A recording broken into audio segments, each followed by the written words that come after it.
آج کی اس ویڈیو میں ہم آپ کو بتائیں گے پاکستان کی ان چیزوں کے بارے میں جو ہمارا نیشنل میڈیا بالکل نظر انداز کر رہا ہے۔ پاکستان کے حوالے سے ایسی اچھی باتیں جو آپ کو ان بڑے بڑے نیوز چینلز پر بالکل بھی نظر نہیں آئیں گی، مگر ہمارا تو فرض ہے کہ عوام کو ان بڑی بڑی خوشخبریوں کے بارے میں ہم آگاہ کریں۔ گزشتہ 14 دنوں میں 2 بڑے ڈیموں کا افتتاح ہو گیا ہے، جن میں ایک تو مہمن ڈیم ہے اور دوسرا دیامر میر بھاشا ڈیم ہے۔ عمران خان کی افتتاح کرنے کے فوراً بعد ڈیم بنانے کے خلاف سندھ کارڈ دوبارہ ہندوستان نواز قوتوں نے کھیلنا شروع کر دیا۔ چلاس کا علاقہ جو جغرافیائی لحاظ سے بہت اہم ہے، وہاں ڈیم کا بننا دشمنوں کی نیندیں حرام کر رہا ہے۔ پاکستان سی پیک تو مکمل کرنے کی طرف دوڑتا چلا جا رہا ہے، دوسری طرف اب بھاشا ڈیم 4800 میگا واٹ بجلی اور پانی کی فکر دور کر سکتا ہے، اور ساتھ ساتھ مہمن ڈیم کی تعمیر بھی اسی حکومت میں پہلے سے ہی شروع ہو چکی ہے۔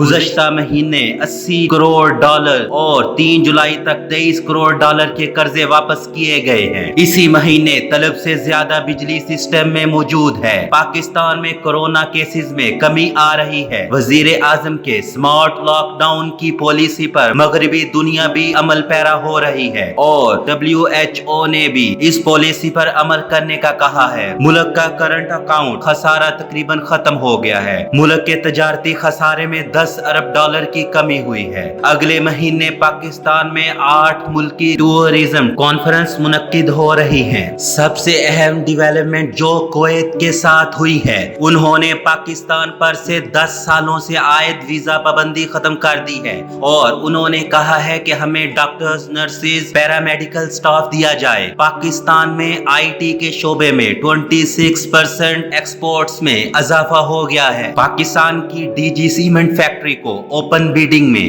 ایک بہت بڑا کانٹریکٹ ملا ہے۔ اس کمپنی نے فلپائن کو وسیع پیمانے پر سیمنٹ مہیا کرنا ہے۔ پہلے یہ کمپنی صرف چائنا کو سیمنٹ مہیا کرتی تھی۔ ورلڈ پاسپورٹ رینکنگ میں پاکستان کی 6 درجے بہتری آ گئی ہے۔ سب سے اہم ڈیولپمنٹ جو پاکستان میں مشکل تھی وہ تھا ٹیکس اکٹھا کرنا۔ اس دفعہ FBR نے اپنا ٹیکس ہدف حاصل کر لیا ہے۔ پاکستان کے میڈیکل کے شعبہ میں بھی کافی ترقی کر لی ہے۔ پاکستان نے خود وینٹیلیٹرز بنائے ہیں اور ان کو ایکسپورٹ بھی کر رہا ہے۔ کورونا کے اس ماحول میں جہاں تمام ممالک کی سٹاک مارکیٹ میں مندی کا رجحان ہے، وہاں پاکستان کی سٹاک مارکیٹ پوری دنیا میں تیسری تیز ترین مارکیٹ بن گئی ہے۔ پاکستان نے ٹڈی دل کے خاتمے پر مکمل کنٹرول حاصل کر لیا ہے، اور ہمارا پڑوسی ملک انڈیا اس پر کنٹرول نہ کر سکا۔ تمام انکوائری کمیشن کی رپورٹس کو عوام کے سامنے رکھ دیا ہے، جو کہ پہلے کی حکومتوں نے آج تک نہیں کیا۔ صدر پاکستان عارف الوی نے اپنے بجٹ سے 59 کروڑ اور وزیر اعظم نے 10 کروڑ کی بچت کر کے خزانے میں جمع کروائے ہیں، جو کہ وزیر اعظم کی کفایت شعاری مہم کا منہ بولتا ثبوت ہے۔ پہلی مرتبہ عوام کے لیے احساس پروگرام کے تحت غریبوں میں 162 ارب روپے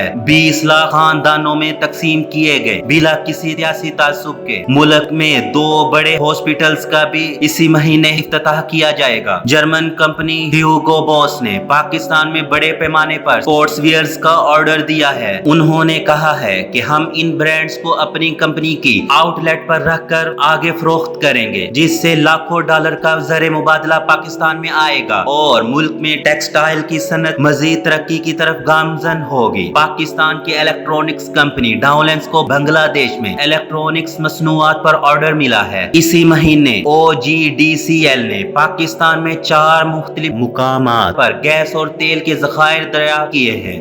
ترجمان OGDCL کے مطابق سندھ کے شہر سکھر میں تھل اسٹیٹ کے مقام پر 10 ملین کیوبک فٹ پر گیس دریافت ہوئی ہے۔ بھیمرا کنویں سے 2.25 ملین گیس سوئی سدرن گیس پائپ لائن کے نیشنل گریڈ میں ڈال دی گئی ہیں۔ KPK کے شہر کو ہارٹ میں یومیہ 427 بیرل کریٹ آئل ملا ہے اور 5 بلین گیس ملی ہے۔ ڈوک حسین کے مقام پر 300 بیرل خام تیل اور 12